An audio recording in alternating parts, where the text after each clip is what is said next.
আজ আমি রয়েছি কাতার সেলিন বিচে। ওইখানে গিয়ে কি কি করতে পারবেন চলেন একবার দেখে আসি। তাহলে শুরু করা যাক। সো হ্যালো এভরিওয়ান, আসসালামু আলাইকুম। আমি মোহাম্মদ মিনহাজ আপনাদের মাঝে আবার চলে এসেছি। আমরা 4-5 জনে গ্রুপ বেঁধে রওনা হয়েছি কাতার সেলিম বিচে। আমাদের এখান থেকে অনেক দূর, তার জন্য আগে গাড়িটাকে ওয়াশ করে ডিজেল দিয়ে রেডি করা হলো। তারপর আমরা আবার উঠে পড়লাম। তারপর রওনা হলাম সেই ভাইরাল বিচের উদ্দেশ্যে। বাহিরের কিছু কিছু দৃশ্য তুলে ধরার চেষ্টা করলাম। আরেকটু সামনে গিয়ে দেখতে পেলাম এই সেই স্টেডিয়াম। তার পাশে দিয়ে যাচ্ছে কাতার এয়ারলাইন্স এর একটি বিমান। বর্তমান সময় বাংলাদেশ এয়ারলাইন্স, ইউএস বাংলা এগুলো বন্ধ, কিন্তু কাতার এয়ারলাইন্স এখনো চালু আছে। বিমান দেখতে দেখতে কখন যে ঘুমাই গেছি আমি নিজে জানি না। ঘুম থেকে ওঠার পর দেখতে পারতেছি বাম পাশে মরুভূমি এবং উট রয়েছে। আমরা প্রায় চলে এসেছি। কিছুক্ষণ পর আমরা গাড়ি থেকে নেমে সেই মরুভূমিতে কিছু ভিডিও করলাম। তার পাশে রয়েছে সেই ভাইরাল দৃশ্য। যারা কাতার আছে তাদের আমি বলবো এই দৃশ্যটাকেও মিস করবে। এটা এত সুন্দর একটা জায়গা, সেখানে গেলে অবশ্যই ভালো লাগবে। আমরা প্রথমে উপরে যাচ্ছি কিছু ফটো নেওয়ার জন্য। একাকিত্ব সমুদ্রের তীরে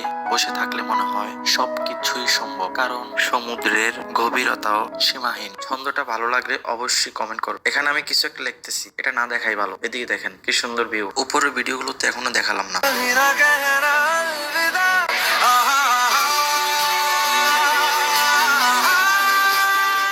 এক একজন এক এক গেটাবে। তারপর আমার অবস্থা দেখে শার্ট খুলেই দিছি দূর।